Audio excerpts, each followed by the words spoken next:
the disc, which was still underdeveloped. But the disc was never played by them. Instead, it was taken into a factory of production on that day without me knowing it.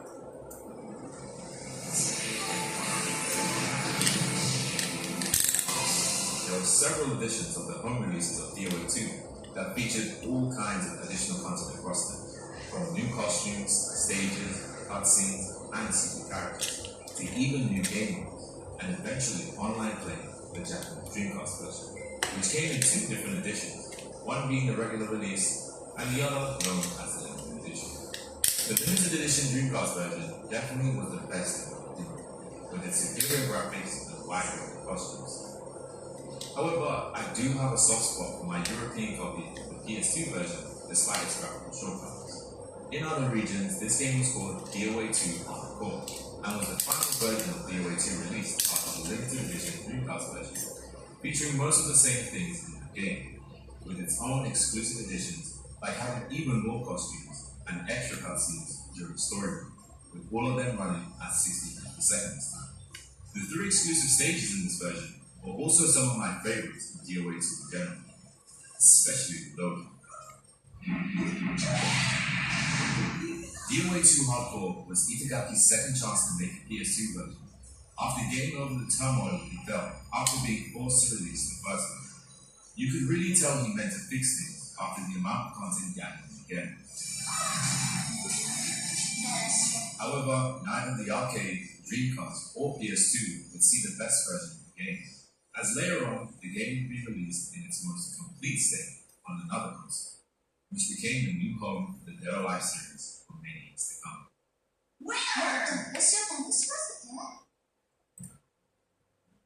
The program around this thing is really quite phenomenal. But the box itself. After the critically acclaimed Dead or Alive 2, Team Ninja soon began development on the sequel, in hopes to capitalize on the series' newfound popularity amongst players. Around this time, Microsoft approached the studio, offering them a deal to bring Dead or Alive exclusively to their upcoming console, the Xbox.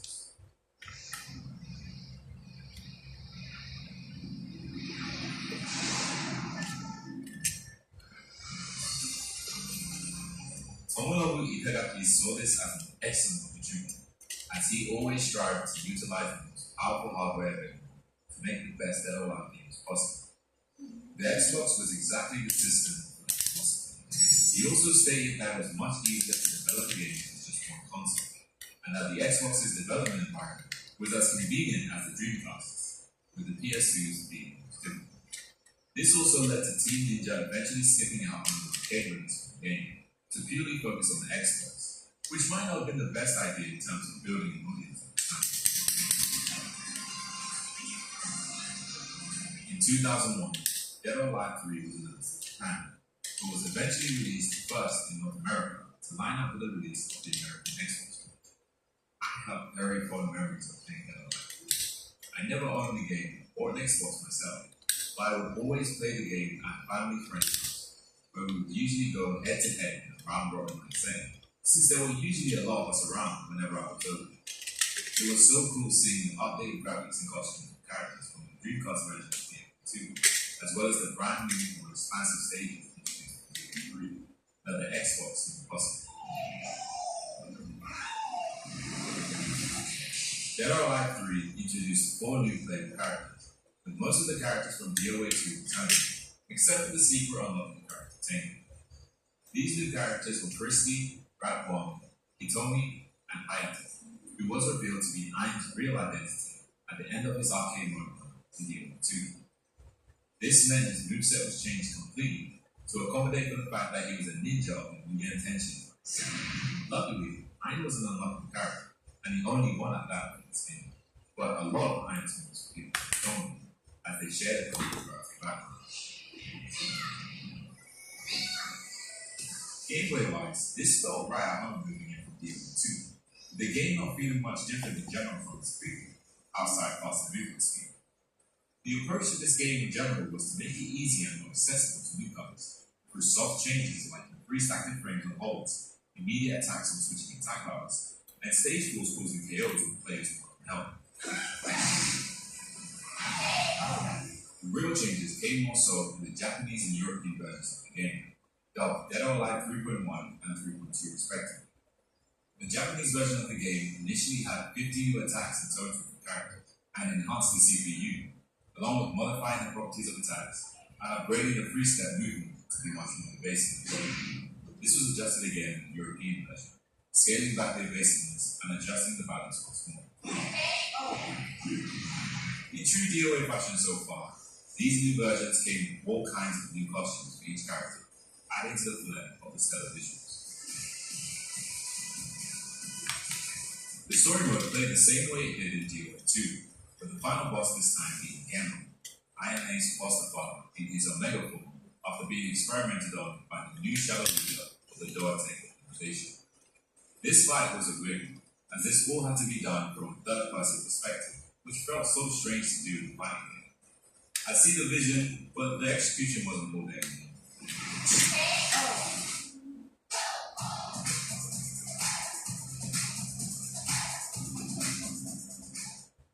Bawat gamot, pagpatinda at serbisyo, may alagang yun nila para sa'yo.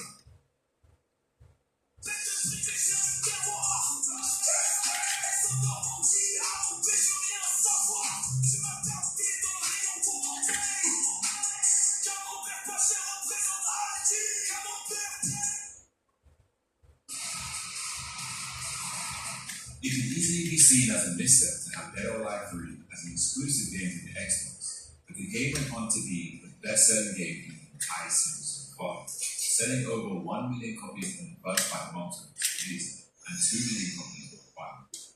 This was in no doubt due to the hype of the newly released Xbox and Microsoft's heavy marketing, but the game was critically acclaimed, mainly for its ease of use and very impressive graphics.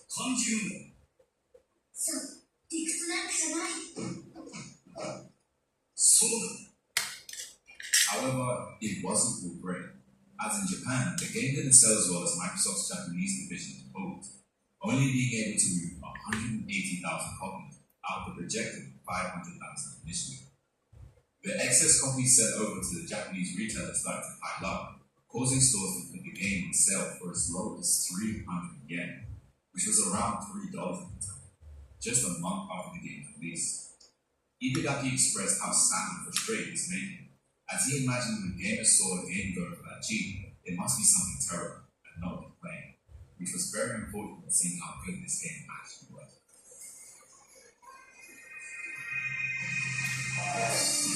Even playing this game now, in 2024, is still plenty of fun, and holds up as an expansion of the DOA 2 style of the series. It didn't end here, as not long after, Team Ninja won up this game with a particular remaster that is considered by many as the best game in the entire series. 2004 was a great year, as it brought the remastered versions of the original DOA and DOA 2 to the Xbox.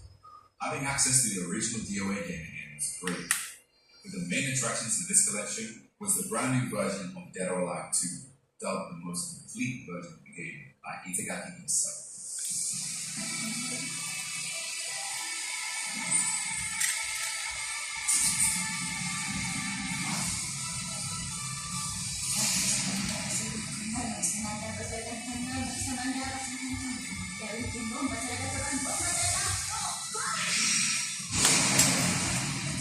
I never got the chance to try this version of Dead or Alive 2 back then, as I didn't own an Xbox, but playing this game now through my Xbox 360, I was shocked at just how amazing this game really is. It takes every single thing from Dead or Alive 2 that I love, from fast-paced gameplay, animations, and graphics, and pushes them to the absolute limit. Even now, I'm still blown away at how good this game from 20 years ago looks in motion. Gameplay-wise, despite looking closer to DOA 3 than outside, it very much feels like DOA 2, keeping a lot of the rules that game set, and changing back mid-holds to being back and hold, mid-punches, and forward cross hold from kicks.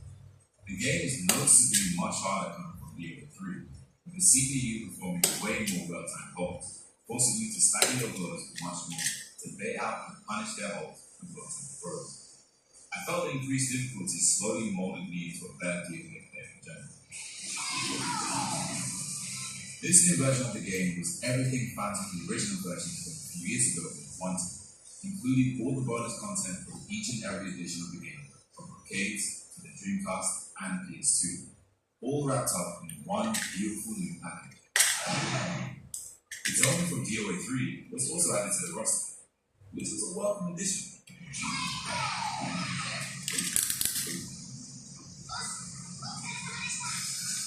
I would love to keep playing this version online if there was some rollback progression needed to, or even a remaster of this game from consoles.